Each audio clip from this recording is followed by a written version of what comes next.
এই যে এইটা আমার তরকারির ফাইনাল লুক।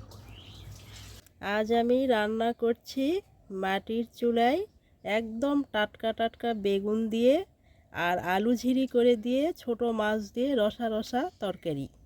কাঁচামরিচ, পেঁয়াজ কুচি, লবণ, শুকনো মরিচের গুঁড়ো, দুধ, আদা রসুন জিরা বাটার পেস্ট, সরিষার তেল।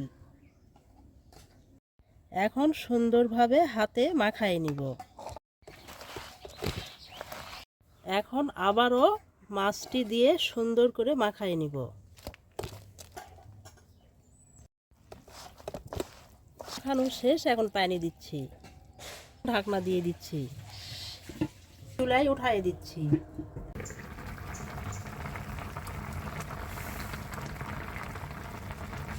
তরকারিটা একটা পাত্রে উঠাই নিচ্ছি।